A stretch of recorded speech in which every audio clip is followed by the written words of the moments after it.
Bonjour à tous, j'espère que vous allez bien. Je suis trop contente de vous retrouver de nouveau en vidéo pour un podcast, un mini podcast de 3 coutures.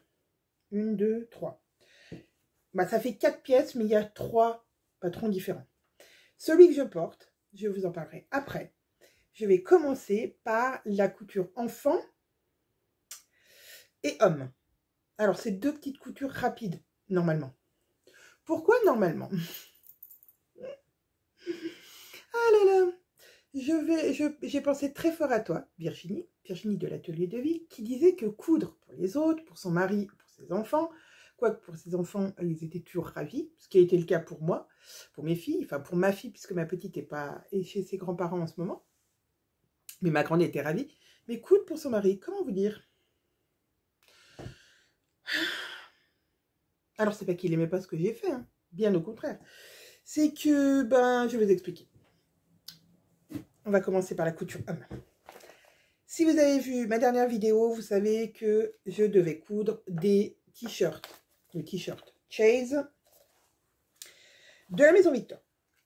Je m'étais dit, j'ai mesuré, j'ai regardé par rapport à un t-shirt de mon mari, ça devrait le faire. Sauf que mon jersey, il est assez dense. C'est du jersey de chez Thyssen. Voilà, il n'est pas hyper extensible. Il est très dense, il est épais. Enfin, épais, oui. Il est de bonne qualité, donc il est épais. Donc, il n'a pas beaucoup de détente, on va dire. Donc, je suis partie sur mon modèle 15. Ce que je n'avais pas remarqué, c'était que l'encolure était quand même très près du cou. Ce que monsieur n'aime pas. Et donc, j'avais dit que je supprimerais peut-être cette couture milieu devant, chose que j'ai faite. Donc, premier essai, je l'ai fait en noir. Je ne vais pas voir grand-chose, mais la bande de colle est quand même très large. Et effectivement, ça vient vraiment ras du cou.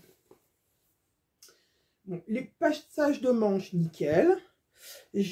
Alors, eux, sur le patron, ils mettent de thermocoller les manches. Ils thermocollent tous les ourlets. Moi, j'ai fait un zigzag. Et pareil en bas, j'ai fait un zigzag. On voit pas bien, c'est du noir, mais voilà. En plus, voilà, j'ai fait mes petits ourlets, toutes mes petites finitions. J'étais trop contente. Je lui amène pour qu'il l'essaye. Il l'essaye. Ok. Il me dit déjà, au niveau du cou, oui, au niveau du cou, on avait l'impression qu'il allait devenir bleu très rapidement. Et au niveau du corps, on aurait dit qu'il était dans une combinaison de plongée. Pour voir l'image. Vous voyez l'image de quelqu'un dans une combinaison de plongée? Eh bien, c'était ça. Trop petit. Enfin, pas assez d'aisance. Il rentrait dedans, mais quand même pas à l'aise. Ok. Donc, vendredi, j'ai décalqué. Non, samedi, j'ai décalqué. Dimanche, j'ai cousu une cousette qui ne servait à rien. Je vais pouvoir le reprendre puisque j'en ai fait un deuxième. Ah oui, j'abandonne pas comme ça. Bleu. Ah, défile. Bleu. Alors, celui-ci, je l'ai agrandi au pli. Alors, normalement, on n'agrandit jamais un patron au pli, hein, je vous le dis tout de suite. Hein, c'est pas formel, c'est même pas très conseillé par les modélistes. Mais je me suis dit, on va tenter, puisque ça allait agrandir mon col et ma largeur de devant et de dos. Donc, je suis partie sur 1 cm au pli, ce qui faisait 2 cm ici et 2 cm au dos. Bon, je ne fais pas les ourlets. Ben oui, une fois, pas deux. Je ne fais pas les ourlets de devant, je ne fais pas les ourlets du bas et je lui amène. Col toujours trop serré, bien que j'avais diminué un petit peu la bande pour que ça aère un peu. C'était encore trop serré. Ok. Au niveau du corps, on était mieux. Mais il manquait encore un tout petit peu. J'ai dit ok. Alors, pour ne pas perdre mon tissu, ce matin, j'ai recommencé. Ah oui, non mais j'abandonne jamais. J'ai mis une bande de 3 cm sur le côté, du haut en bas. Pareil de l'autre côté. Ah oui, parce qu'il me dit, je dis, je vais te rajouter une bande. Il me dit des deux côtés. Bah oui, quand même. Bon, ça serait pas très beau autrement. Donc, j'ai rajouté une bande sur les côtés. Normalement, comme je vous disais, sur le patron, c'est les ourlets, c'est juste retourner thermocoller. Et je me suis dit que tant qu'à faire, autant réutiliser le petit jersey là pour faire des bords, des poignées de manches. Voilà. Donc, j'ai fait un petit poignet de manche et je l'ai surpiqué avec un point zigzag pour que ça tienne bien. Donc, pareil des deux côtés, n'est-ce pas? Je vais faire, voilà, ça se voit mieux quand même. Voilà. Et au bas, j'ai fait un ourlet japonais. Voilà, un ourlet japonais. Et ben pareil, je l'ai fixé ensuite avec un point zigzag. Et puis comme si je m'étais pas assez enquiquinée avec ces t-shirts, j'ai rétréci la bande en revenant repasser un coup de surjeteuse pour rétrécir la bande et donc élargir un peu l'encolure. Puis je me suis dit, bah tiens, si je faisais une surpiqûre pour rappeler un petit peu, pour rappeler les bords. Ok. Donc j'ai fait ma surpiqûre, j'étais toute contente, j'avais terminé. Et là je me suis rendu compte que mon point zigzag, il était moche. Mais il était moche. En fait, il était très très moche. Voilà, pas du tout beau. Donc j'ai tout redéfait. Ça m'a pris, non mais sans déconner, je crois que ça m'a pris un quart d'heure pour tout redéfaire. Le zigzag qui n'était pas joli. Et je l'ai refait. Ah oui, bah oui, on n'abandonne pas comme ça. Donc j'ai refait un point zigzag. Pourquoi il est... Je sais pas. Un point zigzag, voilà, qui est très joli ce coup-ci. En fil contrastant. Je me suis dit que ça lui donnait une petite touche d'originalité en plus. Voilà, donc en fait le patron de chaise est complètement plus chaise, hein, on est bien d'accord. Parce que je lui ai rajouté des bandes de manches, je lui ai rajouté une bande sous manche. J'ai largement élargi et creusé l'encolure. J'ai pas du tout fait un ourlet thermocollé en bas, mais un ourlet japonais. Voilà, donc c'est un chase qui n'est plus un chase. Clairement, voilà. Donc là, ce coup-ci, il y va avec le petit rajout de 3 cm de chaque côté, ce qui fait, qui fait 3 cm de plus sur le devant et 3 cm de plus sur le dos. Avec les marges de couture, je pense que j'ai rajouté... donc j'avais rajouté 2 au départ. Ouais, 4 cm. J'ai rajouté, en fait, comme si j'avais fait 4 cm de plus. Voilà. Donc, tout ça pour dire que mes mesures de départ n'étaient pas correctes. Alors, sur le corps de monsieur, si. Mais sur le tableau de taille, j'ai pas pris la bonne taille. Enfin, je pense qu'il était hors tableau. Et moi, je me suis dit, oh, avec un petit peu de grignotage de marge de couture, ça va le faire. Et ben non, ça l'a pas fait. Je voulais regarder justement. Et je crois qu'il n'est pas sur cette planche. Ah si, chase. L'augmentation par taille. Where is it, chase? It's here. Ah, je parle pas anglais. Hop. Donc, on augmente de... Mais après, vu que ça doit passer à une taille encore en dessus, ça doit augmenter plus. Chez les femmes, c'est un peu comme ça que ça se passe. Chez les hommes, je ne sais pas. J'ai jamais trop patronné pour hommes. Mais pour lire, il y a une augmentation à chaque fois de 1 cm. 1 cm par milieu dos. Ou milieu devant. Voilà. Donc, je vais, je pense, modifier mon patron. Enfin, le patron, c'est pas mon patron. Je vais modifier le patron de Chase pour arriver à faire un vrai Chase, mais à la taille de mon mari. Voilà. Donc, en fait, je me suis dit 3XL, je crois que c'est ça. 3XL, il allait. Bah oui, je vais vous dire quand même les tailles. Il est où? Donc, le patron allait du XXS au XXXL, donc 3XL. Ce que normalement mon mari fait en taille commerce, voire double XL quand c'est des tailles américaines. Oh bah là, clairement pas. Clairement pas, parce que oui, on avait l'impression qu'il allait partir en expédition avec Nemo. Donc, pas du tout. 3XL sur du patron, c'est pas bon. Il lui faudrait, je pense, 5XL en taille de patron. 2 tailles de plus. Bon, c'est pas grave. Je me suis éclatée à le faire. J'étais super contente. Mais par contre, j'ai pas abandonné. Voilà. Le truc, c'est que je n'ai pas abandonné. J'ai pas lâché l'affaire. J'ai dit, il va avoir son t-shirt. Il l'aura. Donc, il a son t-shirt. Donc, et finalement, j'arrête de dire donc. Et finalement, celui-ci, eh ben, je vais le reprendre aussi. Mais vous voyez, la bande là, est vraiment très très large d'origine. Parce que là, je ne l'ai pas touché. Vraiment large d'origine et vraiment près du cou. Même je pense que moi, il serait près du cou pour moi. Donc celui-ci, c'est pareil. Je vais lui faire des petites bandes du cou. J'ai encore dit du cou. Finalement, peut-être plus large. Puisque je n'avais pas... Non, pas plus large. Je vais refaire les mêmes bandes que pour celui-ci. Et je vais retravailler le col pour qu'il puisse respirer dedans. Mais je me suis dit, voilà, moi, quand je fais des vêtements pour moi, tout roule. Enfin, tout roule. Pas tout le temps, mais vu que je fais la plupart du temps des patrons, des bobines patterns, je connais ma taille, je fais, ça me va. Je suis contente, je suis satisfaite. Ouh, papa, j'ai tout fait. Ouh. Là, pour coudre pour les autres, c'est complètement différent, puisqu'il a fallu que je prenne leurs mesures déjà, que je regarde sur les tableaux.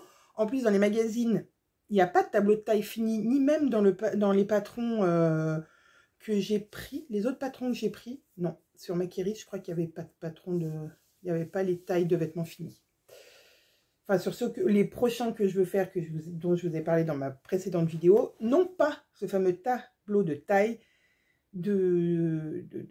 en vêtements finis, ce qui pose un problème pour moi, puisque je me dis, voilà, qu'est-ce que ça va donner? Est-ce que c'est un vêtement qui est plutôt large, qui n'est pas large? Est-ce que par rapport aux mensurations que j'ai pris sur mes filles, par exemple, le vêtement fini, est-ce que je le prends vraiment en grande taille ou pas? Voilà. Ce qui m'arrive au deuxième fail, ou pas. Le chase n'est pas vraiment un fail, mais j'étais tellement énervée, tellement énervée d'avoir passé autant de temps, d'avoir passé mon week-end à coudre, et on est lundi, non, on est mardi, pardon. On est mardi et je viens de finir le deuxième. Parce que je n'ai pas abandonné.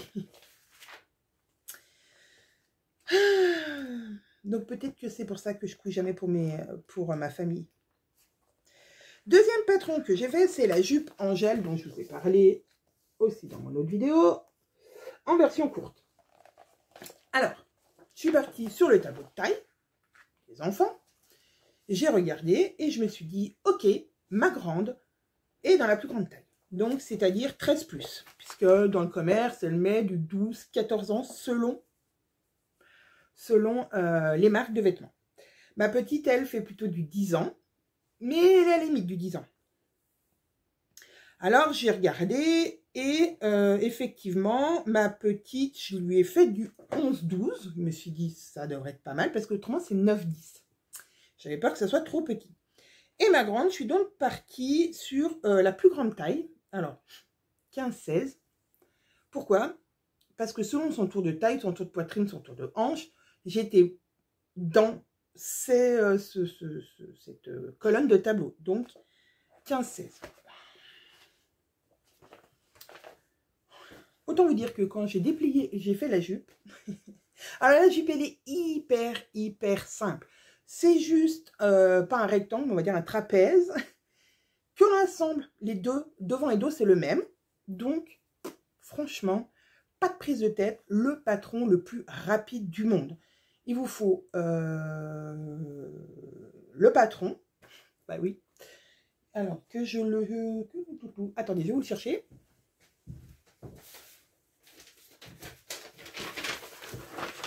Vous allez voir, c'est vraiment...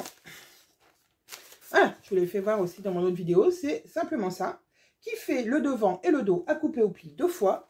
Ensuite, ici, vous allez venir mettre la ceinture, replier et faire 2 surpiqûres sur le dessus. Vraiment, plus simple que ça, je pense qu'on ne trouve pas. Alors, j'ai donc fait là une première version pour ma grande. Alors là, elle est rétrécie. Puisque la première version, je l'ai fait en 15-16. Et quand j'ai eu fini de la coudre et que je l'ai mis près de moi, de ma taille, je me suis dit, ah, bon, je ne serais pas rentrée dedans clairement. Mais je me suis dit, ça s'approche des tailles adultes. J'étais quasi sûre que ça ne lui irait pas.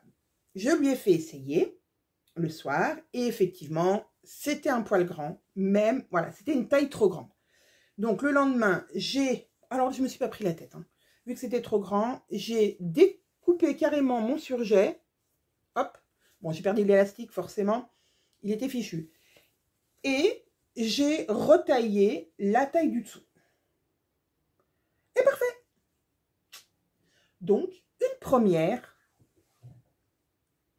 jupe Angel. Et pour la version longue, tout simple, on rajoute un rectangle qui est patronné hein, dans le magazine, que l'on met dessous, que l'on fronce. Et ça fait la version jupe longue. Alors, c'est ce que je vous disais, on met l'élastique à l'intérieur, envers contre envers, et hop, on replie. Une fois qu'on a replié, on vient faire 2 surpiqûres. Alors là, c'est mon dos, donc c'est l'arrêt de ma couture. Et on vient faire 2 surpiqûres parallèles pour faire joli. Et puis, alors là, je les ai fait en noir parce que je trouvais ça sympa. Juste pour ça. Et la deuxième version, et ben pour ma petite. Alors, voilà. Je pense qu'elle est trop grande aussi. Hein. Clairement, je pense qu'elle est trop grande. Alors là, les surpiqûres, je les ai fait plutôt en vert, dans à peu près le même vert que le tissu. Je pense qu'elle sera trop grande pour elle, mais j'attends qu'elle revienne de chez ses grands-parents pour lui faire essayer et lui faire les petits ajustements. Ce qui me permettra ensuite de pouvoir leur en faire au kilomètre. Parce que autant vous dire que des jupes comme ça, c'est hyper rapide à faire. Il faut juste que je m'achète de l'élastique. Alors, je vais vous faire voir. Mon élastique. Il était là. Voilà. Là, il est en noir. Ce que j'ai mis pour ma deuxième. Mais c'est de l'élastique large que j'ai pris chez Mercerie Extra, qui était normalement où qu'on peut faire des bas de soutien-gorge ou la ceinture, des boxers, etc. pour les hommes. C'est exactement la largeur qu'il me fallait. J'en ai encore du noir, j'en ai encore un petit peu de blanc. Très utile. Je vais pouvoir refaire des petites jupes Angel. Elles ont, alors la grande a adoré la couleur et la double gaze. Je trouve que la double gaze, c'est vraiment sympa. J'ai regardé, j'ai plus beaucoup de double gaze dans mon stock. Il va falloir que je me rééquipe de double gaze. Ensuite et fin. Suite et fin. Je vais essayer de vous reculer un petit peu sans tout faire tomber. Ensuite et enfin, comme je disais, la dernière chose dont je vais vous parler, que j'ai cousu hier, c'est ma blouse bohème des Bobbin Patterns. La blouse bohème, c'est la blouse qui sera présente dans la prochaine box Anaka. Si vous regardez cette vidéo avant le 6 mai, pardon, je dis n'importe quoi, avant le 6 mai, vous pouvez vous abonner à la box pour la recevoir tous les 2 mois. Ou, si vous regardez cette vidéo à partir du 6 ou après le 6, sachez que les précommandes sont à partir du 6 mai sur le site des Bobbin Patterns. Bien sûr, je vous mets tous les liens des patrons dont je vous ai parlé et de la box Anaka en dessous, en barre d'infos. Alors, la blouse bohème. Alors déjà, vous allez voir, il a un petit col qui monte, froncé, avec une ouverture en V, un peu un col, genre col tunisien. Je l'ai fait dans ma broderie, dans une broderie, dans un tissu brodé froissé, qui est un voile de coton de chez Loli Shop. Et les manches, je les ai fait en résille. Alors, elles sont extensibles, les manches. Mais il n'y a aucune importance. De chez Loli Shop aussi, c'est la résille de chez Loli Shop, dont je me sers pour faire mes sous-vêtements. Et ensuite, un poignet, un bracelet de manche. Je me fatigue des fois. Un bracelet de manche que j'ai repris, pareil, en voile de coton brodé.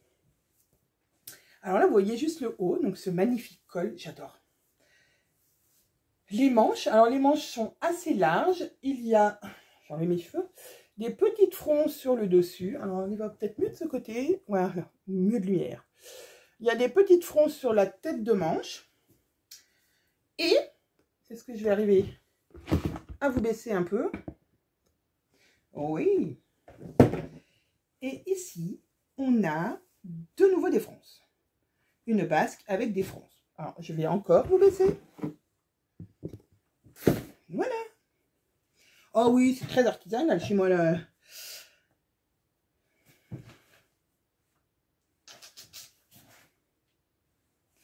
Alors, moi, je l'aime comme ça. Moi, je l'aime comme ça. Mais, je l'ai fait tout en 48. Et je sais que niveau épaule et poitrine, il faut que je fasse 48. Mais qu'en dessous, je devrais prendre 46. Vous voyez, si j'enlève un petit peu derrière, c'est peut-être mieux. C'est largement mieux. Donc, je pourrais la prochaine fois, si je le souhaite, faire une taille en dessous au niveau de la basque. Et là, ce qui rajoute du volume, c'est que mon tissu est froissé.